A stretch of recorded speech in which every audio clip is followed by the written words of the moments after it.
I work as a police officer on the eastern coast of America. The following is something I need to get off my chest. Here's my story. Both me and my partner Hartman had just bought our freshly microwaved dinners from the local Quick Stop, and were heading back to our patrol vehicle when we got the dispatch. All posts and patrols be advised we received a call from one Charles Fredrickson. All closest patrols will respond. Now, as an officer, you get to know your desk sergeant's voice. Bland and dull usually meant a nuisance call, whereas fast-paced and coupled with a sporadic series of words meant an urgency. Her voice that night, well, it was unfamiliar from what I was used to. She sounded confused and stayed vague. Time to put our game faces on? I heard a voice perk up next to me. That enthusiastic tone could only belong to Hartman, my partner. Both him and I were fairly new to this police thing. To give us credit, we've been on the force for a little over a year, though sadly time doesn't change whether or not you're fresh blood. Only experience can. I glanced over at him before jogging over to our vehicle and shouting, "Yeah, I think that address is out in the swamps. Go ahead and pull up a map and tell me where to drive." Hartman wiggled one of his hands into his uniform pocket, balancing his food in his other before pulling out his phone. I hopped into our vehicle and waited for him.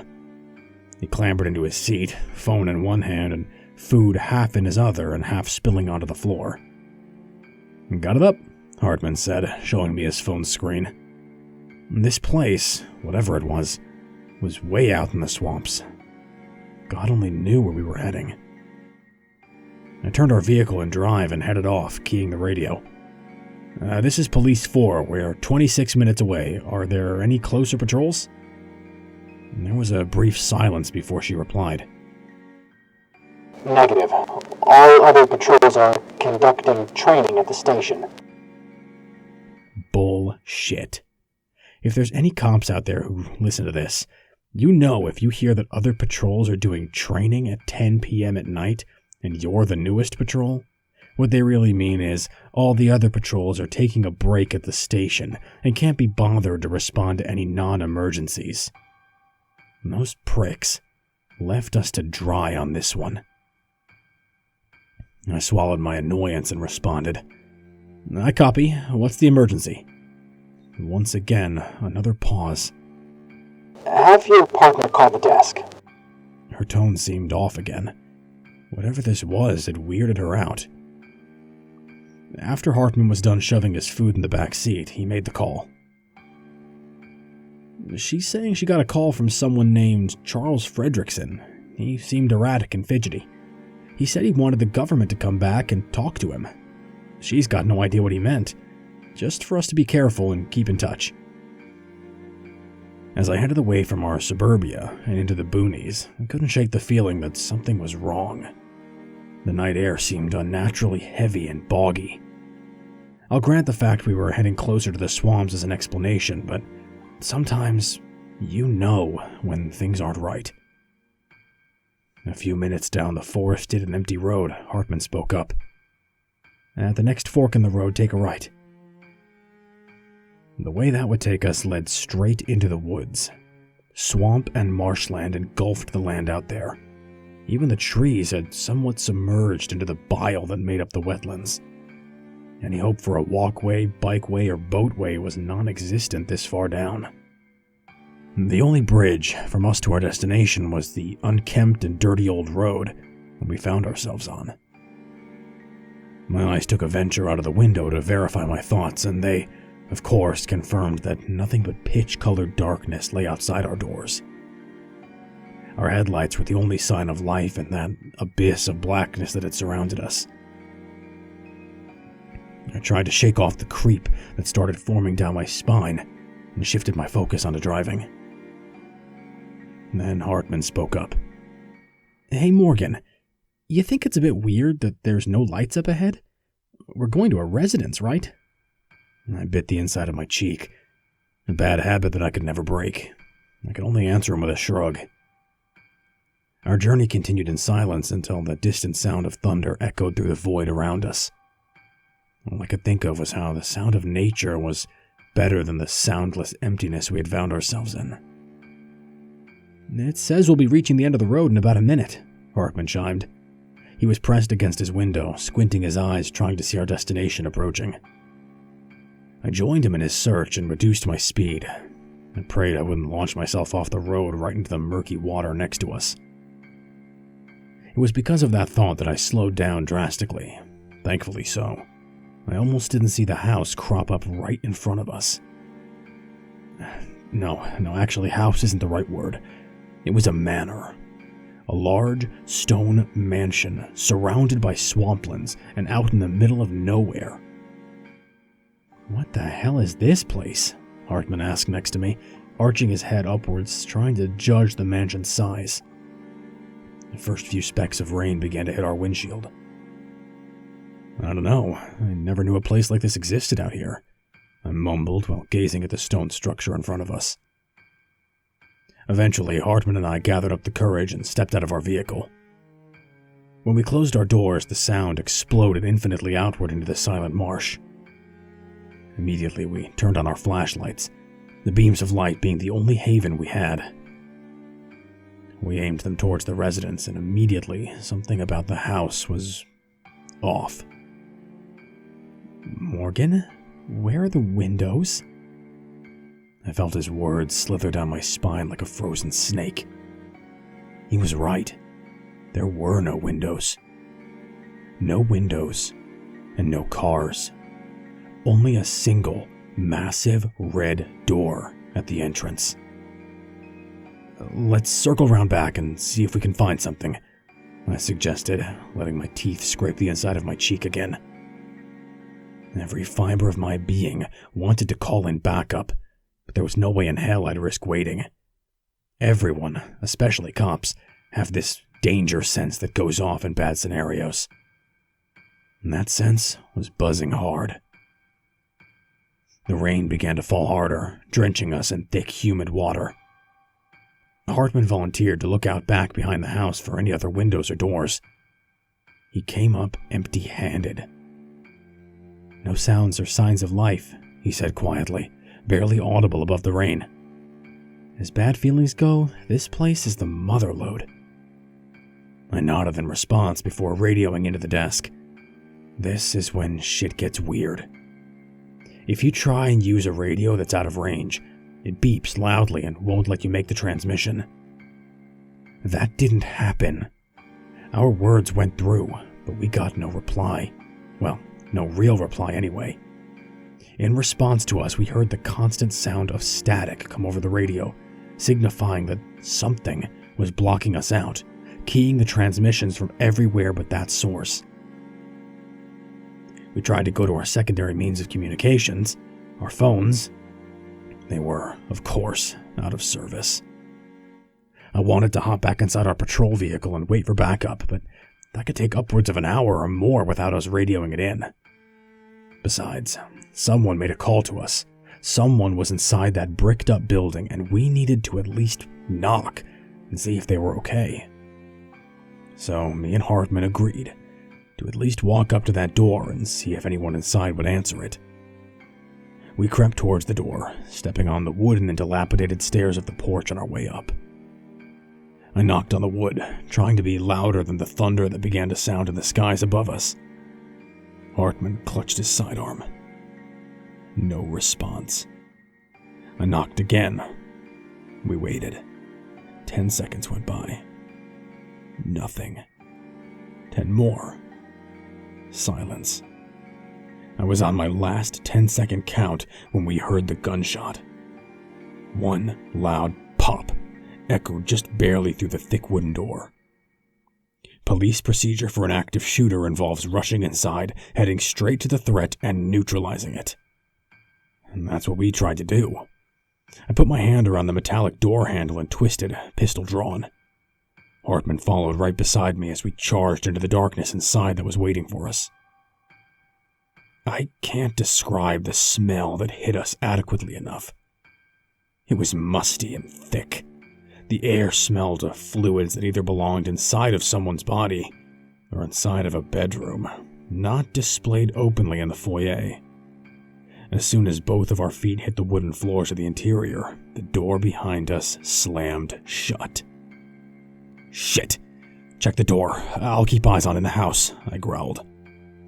I saw Hartman's flashlight whip back towards the door as mine remained forward and steadfast. We were in some sort of mudroom that led to the foyer. I heard him fiddle with the doorknob and try to shoulder check it open, but I could tell it wasn't budging. "This door is spring-locked, and hell, it looks like it's got a magnetic strip on the top and bottom."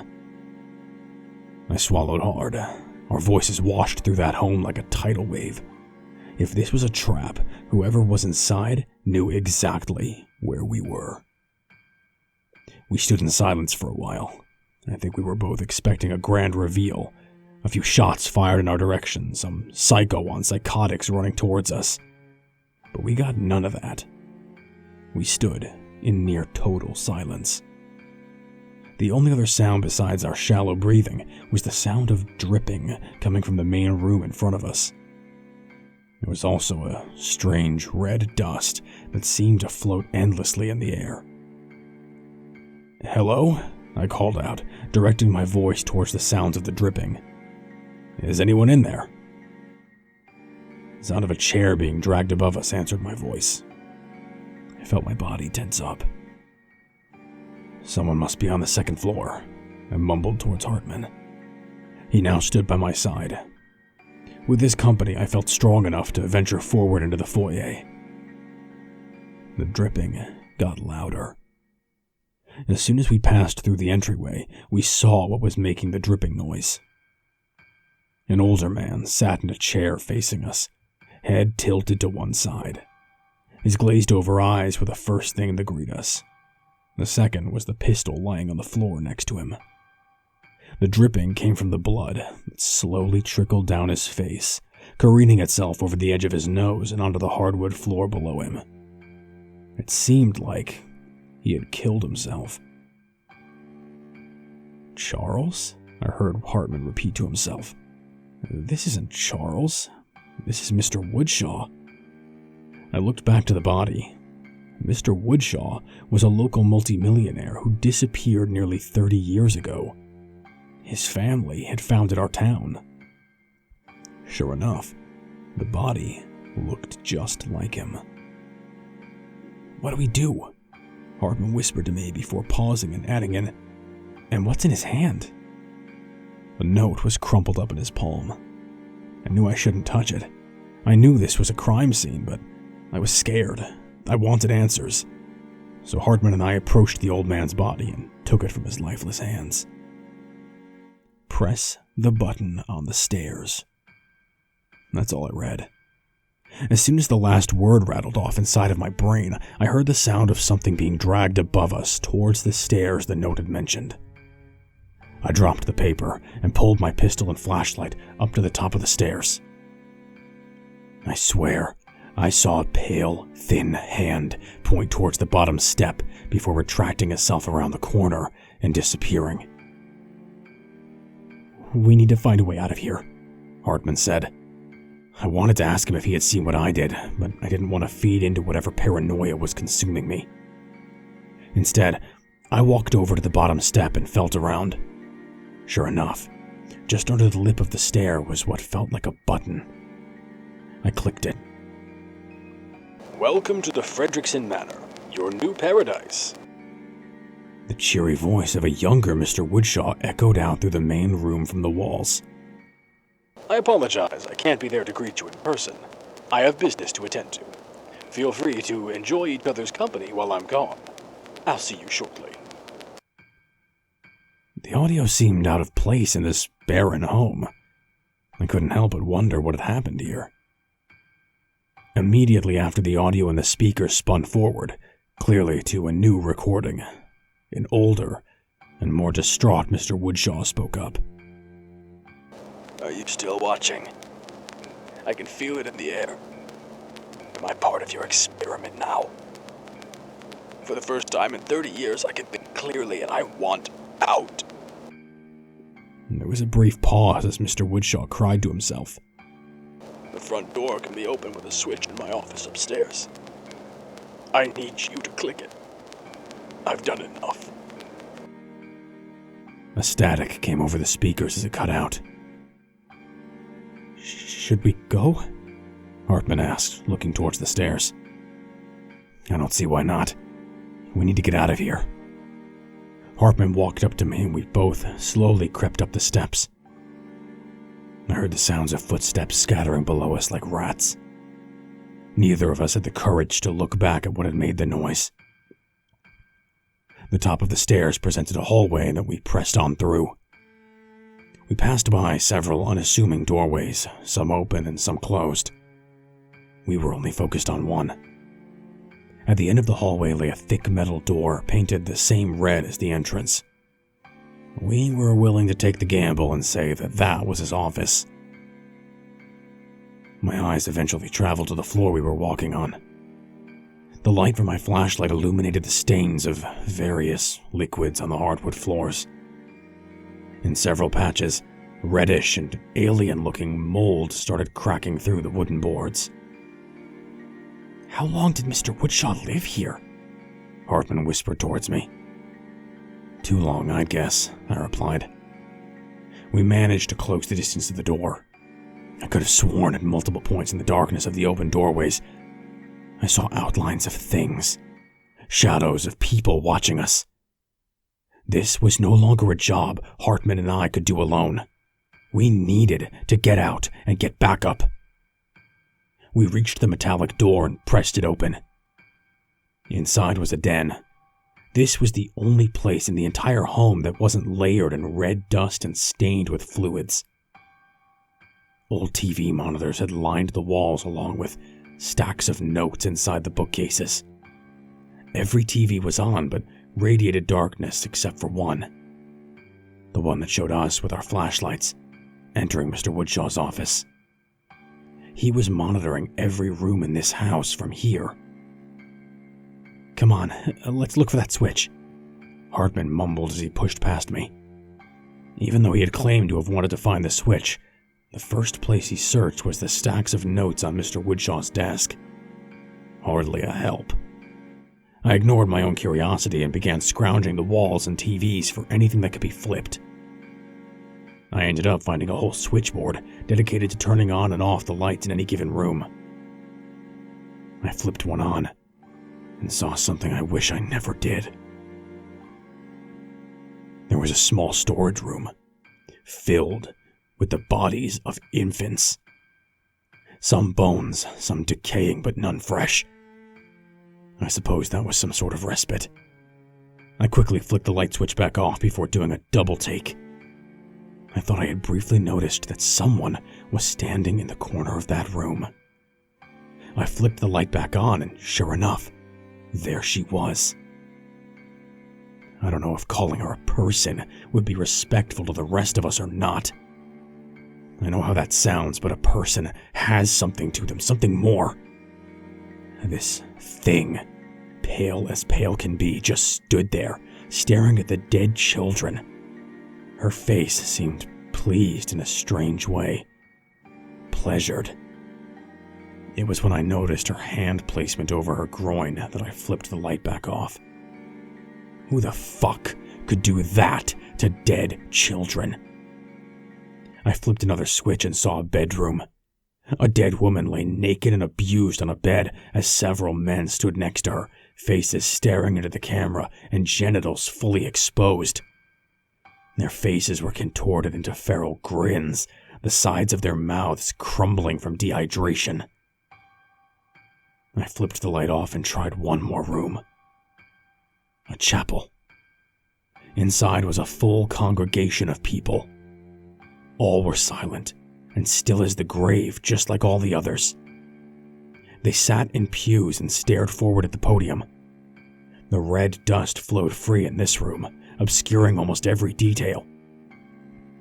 I tried hard to see the images painted on the walls, but couldn't make out what they meant. Jesus, I heard Hartman mumble, breaking my gaze. He had placed his hand over his mouth in disgust. I looked back to the screen to see the whole congregation now standing on their feet. Their heads were twisted towards the camera in disgusted snarls. Before I could process what was happening, they began to sprint out of the room. From the hall outside, I heard the sounds of doors being slammed open and footsteps clamoring towards our direction. I heard the sounds of dozens of feet sprinting towards us. I ran to the door and braced it shut, looking for a lock, but instead noticed a magnetic strip above my head. "Hartman, is there a way to lock this door?" I yelled as a thud hit the other side of the metal behind me. Hartman looked up from the notes and saw me plastered against the door. He quickly understood what was happening. He scrounged the desk for a switch as another body slammed against the metal, pushing me forward. "Hurry!" I screamed, my voice shaking. I got it! Hartman shouted from under the desk. I felt the door slam and seal behind me. I took several deep breaths and fell to my knees. "What was that?" Hartman asked. I shook my head in dismissal and pointed to the TV monitors. Hartman rushed over and flipped on the hallway light. With a quick gasp, he flipped the light back off. "What the hell are those things?" he asked. I shook my head. "I don't know." "Morgan, some of those things shouldn't be moving." I said I don't know. I felt my voice rise in anger. Then there was a silence. Even the other side of the door was just as quiet as it had been when we entered. "I'm going to read more. Maybe it'll tell us something. I could use your help." He tossed me some of the files off of Mr. Woodshaw's desk and continued reading. I flipped through the notes. I don't know how to explain what I read. This place, this home, it was never meant to be a real home. Woodshaw built it to experiment with people. He called it the Pleasure House. He invited people from all over the country for a few weeks' visit. Fed them a feast every night, gave them whatever they wanted, provided the most extreme entertainment, including murder, and dealt with whatever responsibility popped up for the guests. These people were free to leave whenever they wanted. They never did. They became addicted to this lifestyle. All fun, no responsibility. The most disturbing activity was what they did when they became pregnant. They'd give birth and toss the baby into a room to die. That doesn't even get into all the rapes and murders that happened here. Hell, even the servants who brought the food every day fell into the madness and joined in. Without food being brought in, these things ended up eating each other, living in darkness and becoming feral. It was at this point Woodshaw locked them up. For 30 years, they've lived here. Some of these people are generations down from the original guests of this house. God only knows how they survived. There was also a mention of some sort of drug that they filtered in through the air ducts. Who they are, we never found out. Some sort of affiliate of Woodshaw's that were interested in this experiment themselves, we'd guess. Now, if the guests' choices were due to the extreme freedoms without responsibilities, or from the drug in the air, I couldn't say. But these things, they weren't like us anymore. Not much I knew. For the next half hour, Hartman flipped through notes with me. He continued to seem more and more distant with every page. Finally, he just slammed the stack of papers in his hand down and reached under the seat of Mr. Woodshaw's chair. I heard a switch flip. I heard the sounds of pattering footsteps running off down the hall from behind the metallic door. For 30 minutes, those things stood in darkness, not making a sound while waiting for us. I couldn't imagine what would have happened if we'd opened the door sooner. "What did you do?" I asked him. "I opened the front door," he said, his tone emotionless. "We can leave." "But what about those things?" I asked. Hartman's features were frozen. "They left." It took some coaching, but eventually Hartman talked me into leaving. We walked through the empty halls once again. This time, no shadows moved in the darkness. Mr. Woodshaw's body was gone. I'm not sure if those things took him, or if he was never dead. I tried not thinking about it. The storm outside had passed, leaving the swamp's water horizon. The thin road would now barely be able to fit our patrol vehicle, but we made do. As soon as we made it some distance away, our radios began to work again. We called in for the casualties at the house, and dispatch told us to go back to the scene. We declined. They weren't too happy. What haunts me about this is that there was only one road leading away from that house. Yet we didn't even see one of those things on the path. The only other way across was the swamp, and imagining them lurking off to the side of the road as we drove past gives me chills. To be honest, the main reason I'm bringing this up is the fact that crime is rising in our town. And not the normal stuff either, but hard stuff. Rapes and murder. Not one victim that managed to survive knows who the attackers were. Just that they grinned the whole time, and looked like they had never seen sunlight. I'm worried that Hartman and I are the reason these people are getting hurt. The federal lawmen are becoming increasingly interested in our town. Before they make us local guys shut up, I wanted to release what I knew.